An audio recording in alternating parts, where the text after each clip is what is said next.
address aired Tuesday night, Ms. Duterte said the Bureau need not be reminded about its mandate to collect the estate tax, just as he explained how much the government earns from e-sabong or online cockfighting operations. Here's the president in his own words. I make it public now. It's 640 million a month.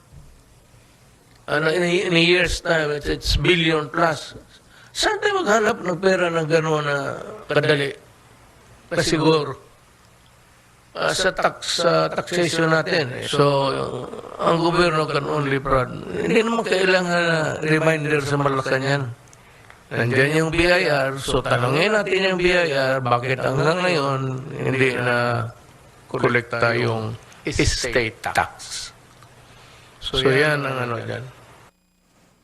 The president's remarks coincide with the Finance Department's push for the BIR to collect unpaid estate taxes from the heirs of the late dictator Ferdinand Marcos. These taxes have ballooned from 23 billion pesos in 1997 to around 203 billion. Presidential candidate Bongbong Marcos earlier dismissed the issue as surrounded by, quote, a lot of fake news. Some former government officials have said he and his mother Imelda, as co-administrators of the Marcos estate, could be criminally liable for refusing to pay dues.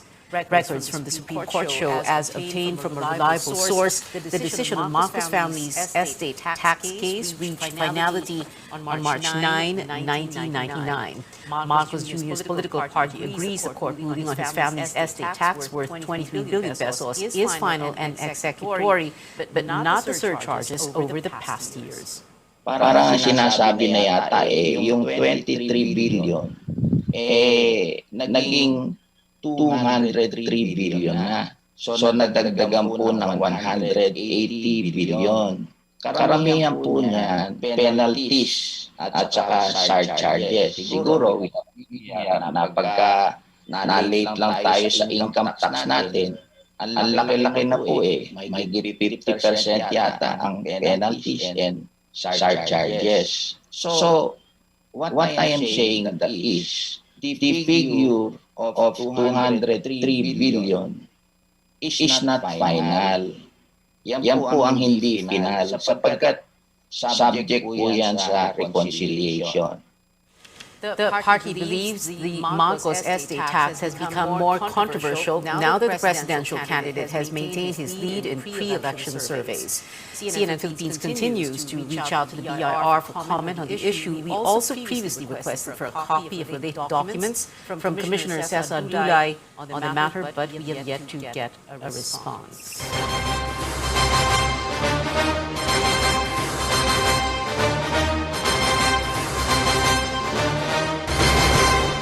There are 40 more days before the Filipino votes, and there is no stopping party list groups under the Makabayan bloc from joining the May 9th race. This despite President Duterte ranting against them. The Commission on Elections says these groups have long been accredited. Our Melissa Lopez has the details. President Duterte wages another public word war against Congress's Makabayan bloc composed of his critics. He wonders why they are allowed to run and win congressional seats. Sabihin ko sa inyo na tama si Lorraine Badoy na itong mga party list na kabataan, anak pawis, bayan muna, Alyansa of Concerned Teachers or ACT at Gabriela. Ang problema, they are supporting or they are really parang legal fronts ng Communist Party of the Philippines. The groups have been labeled as terrorists and sued by the National Task Force to End Local Communist Armed Conflict or NTF-LCAC. The Makabayan bloc has pushed back with its own set of criminal charges before the courts. Bayan Muna Representative Carlos Zarate says it's a wrong accusation that puts the lives of their members at risk worsened by the Anti-Terrorism Act. Bayan Muna is a legitimate party. It's registered with the COMELEC. Certainly, the Communist Party of the Philippines is an illegal party. No? And they erased the distinction between armed and unarmed. No? Kami ay mga unarmed activists. No? Hindi kami mga rebelde. Pero gusto nilang burahin yan Zarate says Bayan Muna has been in Congress for 20 years, adding the issue is a political tactic. Talagang ang target nito is mag-sow ng intrigue, buwagin, no? Magkaroon ng lamat dito sa growing support sa candidacy ni Vice President. Despite Mr. Duterte's accusations against progressive lawmakers, the Commission on Elections says they remain in the running. As far as the COMELEC is concerned, until and unless may mag-file ng formal petition to disaccredit, to cancel the accreditation of a party list, siyempre nakrita po yung mga pangalan nila sa balota. Garcia says that period to object already lapsed. 177 groups, including those part of Makabayan Bloc, are vying for at least one seat in Batasang Pambansa on May 9th. Melissa Lopez, CNN Philippines. Senator Manny Pacquiao reveals his running mate Lito Atienza told him to support fellow Vice Presidential bet Tito Soto if the Buhay Party list representative can no longer push through with his campaign. Atienza is still recovering from his knee replacement surgery last month and has been unable to join Pacquiao on the campaign trail. CNN Philippines has yet to get Atienza's side. Manila Mayor Isko Moreno vowing to assert the country's sovereignty of the West Philippine Sea and even said he would accompany fishermen there if needed. Basta tayo, we will insist on the hang. And we will fish in our world. That includes Panama. I need to be with the fisher folks. If Zelensky can do it, we can do it also. No one has yet seen it. Yeah, we can just. I'm going to be being prepared when don't want to overpromise things. Basta tayo, we will be there. We will protect our fisher. One of President Duterte's campaign promises in 2016 was to ride a jet ski and plant a Philippine flag on the Spratly Islands, only to admit 5 years later that it was a joke. Vice President Leni Robredo's running mate Kiko Pangilinan calls on their supporters in the city of Maasin, southern Leyte, to reject other vice presidential candidates being paired with her.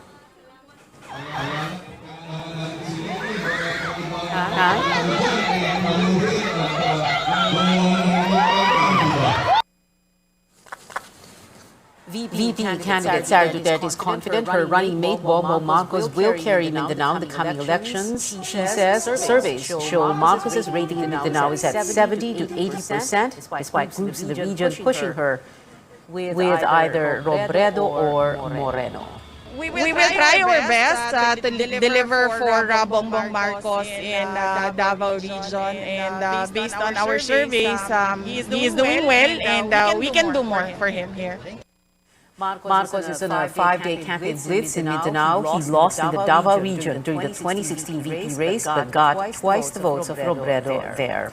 Election and security officials are going around the country to make candidates and their supporters commit to an orderly, honest, and peaceful election. The national government wants to leave no stone unturned in its preparations, especially in areas vulnerable to election violence. David Santos reports. As security forces remain optimistic they can put an end to the insurgency problem by June 30th, at least in eastern Visayas, they are also continuously intensifying operations to make sure rebel fronts in the region do not pose a security threat during the May elections. The Armed Forces Chief urging candidates in Samar not to pay the so-called permit to campaign fees in areas with significant communist presence. Wag na kayong matakot, wag na kayong mag-isip, dalawang isip na magbigay pa. Because ito lang yung nagpapatagal, maliban ito'y labag sa batas. We will assure you that the NPA is now here in Samar are not capable of doing this extortion and intimidation. This comes just days after officials also visited the city of Marawi to bring their advocacy to the Bangsamoro. Candidates and their supporters are made to commit to keep elections peaceful, honest, and orderly. They also pledge to refrain from negative campaigning and the use of disinformation, as well as following strict health protocols during their sorties. Despite having a history of political violence, including the 2021 killing of Calbayog City Mayor Ronaldo Aquino, the police are ruling out the possibility of placing Samar Province under strict election control. At least 9 police officers are facing charges in the Aquino case. Now, some candidates expressing concern over the spate of killings in Samar, which the police insist are not election-related. Please, we need the checkpoints. Put it there for us, then we can solve the killings here. We look at the data of 2016-2019. How many are election-related incidents? Zero. So wala kaming basihan para sabihin na ito ay magiging posibleng red area.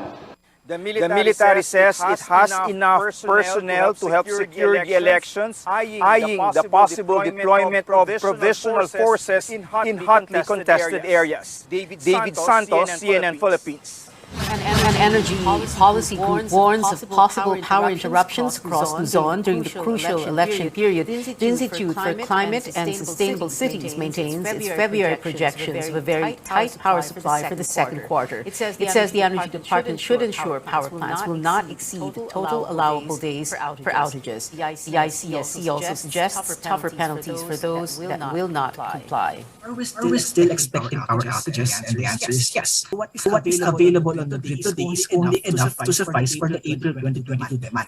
And to reach the 8,100 required capacity by May 2022, we need to commission the newly constructed GN Power Unit 2. These are new plants po.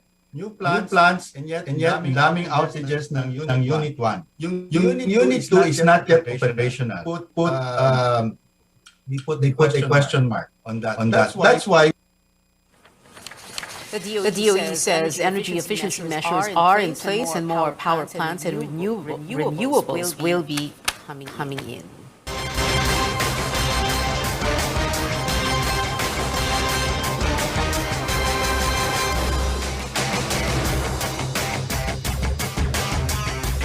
Coming up on Newsnight, American drug authorities greenlight a second booster shot for 50 and older and the immunocompromised. Plus, a look back at Catriona Gray's iconic moment on the Miss Universe stage, immortalized in this famous global museum. Stay tuned to CNN Philippines.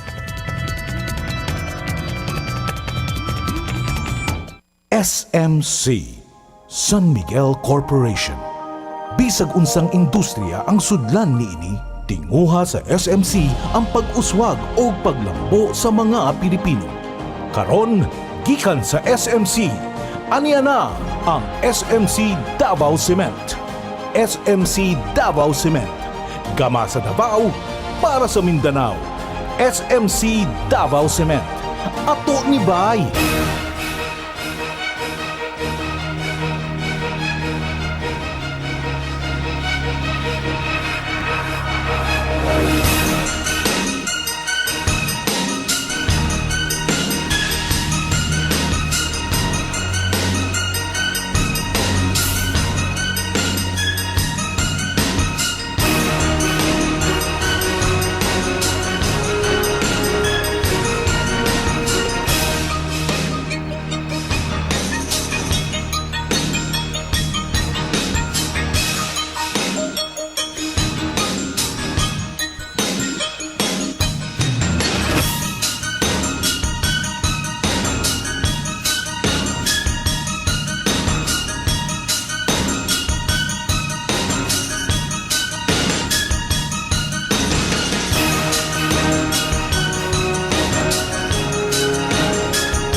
Welcome back to Newsnight. In the United States, persons over 50 years old and the immunocompromised may now get a second booster shot for COVID-19.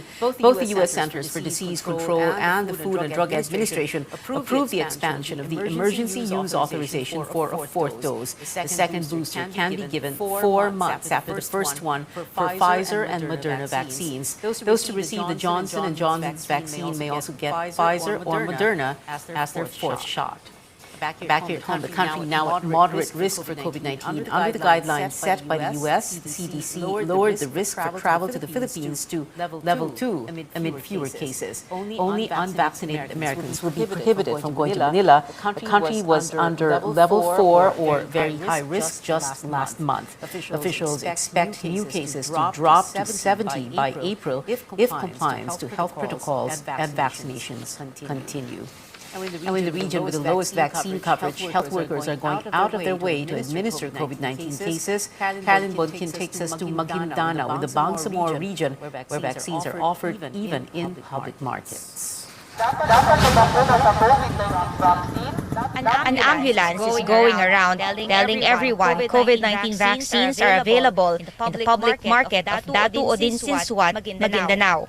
Health workers have been checking out stalls since mid-March, finding out who's still unvaccinated and who wants a booster shot. There's also a pop-up vaccination site in the middle of the market. The Maguindanao Integrated Provincial Health Office sees this as an effective strategy to get more people immunized, especially in remote areas. Galing sa mga liblib, once a week, pupunta at bababayan sila sa palengke para yun na nga bibili ng kanilang mga needs. Mag-take chance kami na yung mga yun is mababakunahan namin sila. Usually, hindi namin sila naabutan doon mismo sa bahay nila. Only 25% of the eligible population in Datu Odinsinsuat have been fully vaccinated. Health workers have yet to reach 67,000 unvaccinated residents who either have no time or money to visit vaccination sites. While going around, they also talk to those who are hesitant to get the shots as they debunk false vaccine claims on social media. Ang target, aside sa mga customers nila, is yung mga owner talaga ng mga establishment. Kung dito naman sa palengke, ang hindi na nila na iiwan yung kanilang mga paninda. So within the vicinity, nababakunahan sila agad. May grab the chance to get boosted. Gipit ng schedule din. NGO worker din ako, so nagta-travel kami. So ngayon ko lang na-timingan sila, ma'am. Mocs, still unvaccinated, approach vaccinators after shopping. Kasi hindi na ako makapunta doon sa munisipyo. Mas maganda dito sa palengke, kaya dito na sa palengke. Aside from Datu Odinsinsuat, Sultan Kudarat and Parang also have the lowest vaccine coverage in Maguindanao. These are the most populated areas in the province. In Sultan Kudarat, health workers likewise do house-to-house vaccinations. They visited houses in Barangay Crossing, Simuay. Amera Karim got her first dose. Bawat labas po natin, kailangan talaga ng vaccine card. Kaya yun po. Isa sa na-encounter namin is, kaya kumbaga, yung iba ma'am is nasa malalayong area, parang hirap po silang pumunta sa aming mga health center. Inoculating all eligible residents in BARM is still a long way to go. But health workers here are delighted every time they convince one person to get the life-saving shot. Caroline Bonkin, CNN Philippines. In other news, security agencies are scrambling to grant President Duterte's wish to end the insurgency in the twilight of his term. But are military action and negotiations with rebels enough to bring down the decades-long struggle? David Santos reports. This footage released by the military show New People's Army rebels, some still armed, coming down from the hills in Samar. Among them, Kamisi, a mother of three and whose partner is a rebel leader. Nagsisisi talaga kasi yung mga anak ko, napabayaan ko sila. We've decided not to show her face for her security. Kamisi joined the NPA at 15, convinced by the ideals of waging a guerrilla war against the government to fight social ills and injustice. Yung mga pangako kasi nila na magkakamayroon ng sapat na lupa na pwedeng matirahan at pagsakahan, pero ni kahit isa wala naman po sila talagang naitulong sa amin. She now hopes to reunite with her kids and also join the military so she can put her experience as a former combatant to use. Security forces going all out to comply with President Duterte's order to end insurgency before he steps down, either by military action or negotiations for rebels to surrender. Hindi po dekada ang inaabot kapag local peace talks. Actually, halos 2-3 linggo lang yung negotiation. Dumiretso na kagad po. The military is convinced communism in the country is on the verge of total collapse, but they admit rebels still keep pockets of resistance like in Mindanao. Ito na lang sa northeastern. Nandiyan pa si Maria Malaya. But we are closing in. Ang problema natin sa insurgency ay hindi naman talaga military problem. It is a socio-political economic problem. Even if the last rebel falls, there's no guarantee of the end of the struggle. David Santos, CNN Philippines. In world headlines, Ukraine refuses to let its guard down as Russia claims it is scaling down its forces near the capital Kyiv and the city of Chernihiv. Ukrainian President Volodymyr Zelensky points out Russian troops still have a sizable potential to carry on with their attacks. U.S. officials also believe Russia could be putting up a front to reposition in other areas. Ukraine has floated a possible in-person meeting between Zelensky and Russian President Vladimir Putin. Straight ahead on Newsnight, Jin Kings book a ticket to the PBA finals. And yes, you are seeing double. Madame Tussauds unveils a wax figure of Catriona Gray, remembering her Miss Universe moment. Keep it here on CNN Philippines.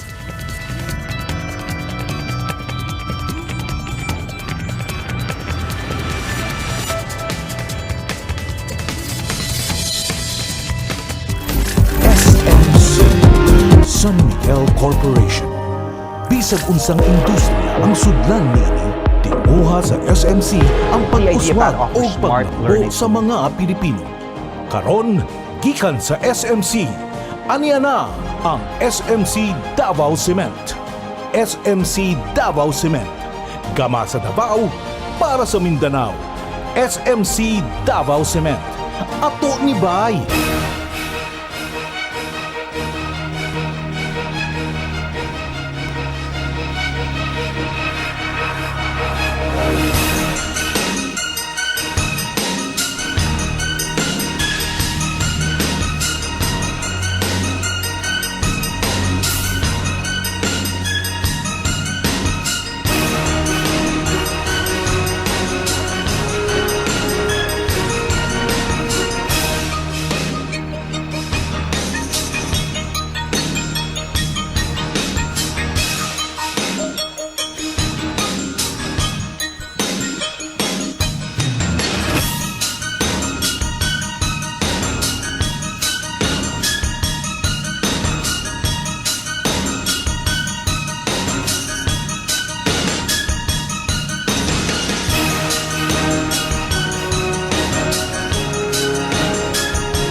Welcome back. The quest to bring science and technology closer to Filipinos continues. The second season of CN Sikat, a magazine reality show that helps citizens solve problems through scientific methods, arrived soon. Science and Technology Department officials and CNN Philippines President Benjamin Ramos renewed the partnership in a MOA signing earlier.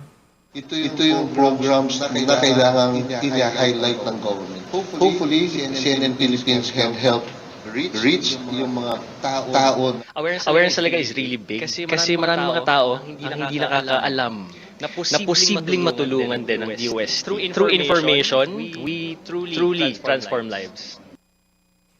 CN Sikat Season 2 will premiere on April 23rd to air every Saturday and Sunday, 8 in the morning and 4 in the afternoon, here on CNN Philippines. PBA News now. Barangay Ginebra San Miguel is the first squad to secure a ticket to the finals, ready to defend their Governor's Cup title. The team beat the NLEX Road Warriors in Game 4 earlier, 112-93. This will be Ginebra's fourth finals appearance within the last 5 seasons. Another game is underway between the Magnolia Hotshots and the Meralco Bolts, with Meralco's 2-1 semifinals lead. A win for the Bolts tonight could land them a place in the finals. The Philippine Olympic Committee defers its move to suspend the Philippine Athletics Track and Field Association, or PATAFA, for 90 days, citing its pending mediation process with pole vaulter EJ Obiena. The POC president says if PATAFA does not endorse Obiena by next month's General Assembly, then the suspension will be decided on the floor. POC initially voted to suspend PATAFA for failing to serve its purpose as a national association amid its rift with Obiena. In entertainment, you can strike a pose with Catriona Gray as she does her iconic lava walk with a visit to Madame Tussauds, Singapore. The Miss Universe 2018 winner's wax figure has been unveiled today, up for display until September 20th. Here's a look at Catriona and her wax doppelganger wearing a replica Mac Tumang lava gown. The beauty queen is the only Filipino to have her own figure in the tourist attraction. And this one's for K-pop fans. J-Hope of BTS has recovered from COVID-19, finishing quarantine today. With this, their agency confirms the rapper will perform in the Grammys alongside other members on Monday, Philippine time. But not everyone in the group is sure to grace the award stage. Management is talking to Grammy organizers about Jungkook's participation after the vocalist tested positive for the virus yesterday. On Instagram, the youngest BTS member assured fans he is recovering well. And before we go, here's a sneak peek at some new arrivals in local cinemas today. An iconic video game character faces another rival, while a Marvel anti-hero makes his movie debut. Christine Jacob has the preview.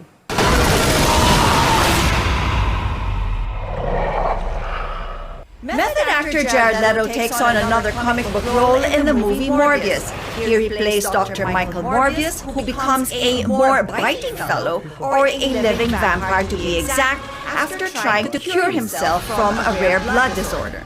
But his transformation comes with a price as he struggles in dealing with his newfound monstrous urges.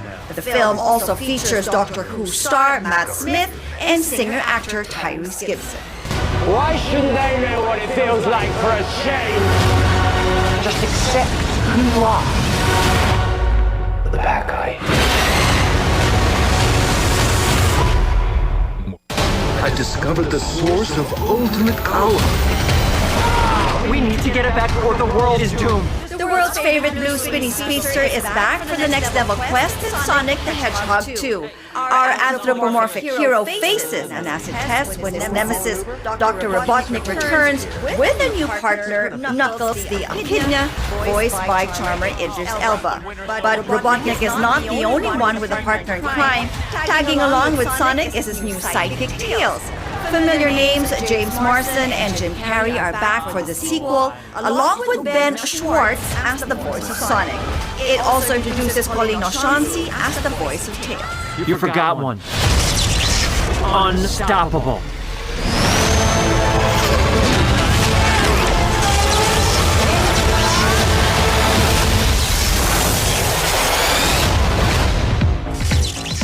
Christine Jacob there with the big screen updates. And that is it for now. Join me again on news.ph at 7 p.m. I'm Beyond Tavares for Newsnight, where we go above and beyond the headlines.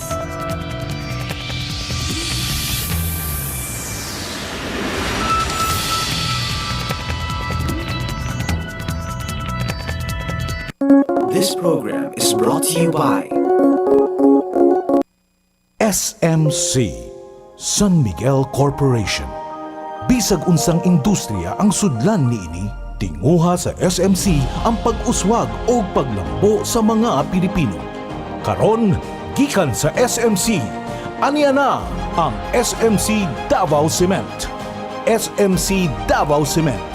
Gama sa Davao para sa Mindanao. SMC Davao Cement. Ato ni Bay.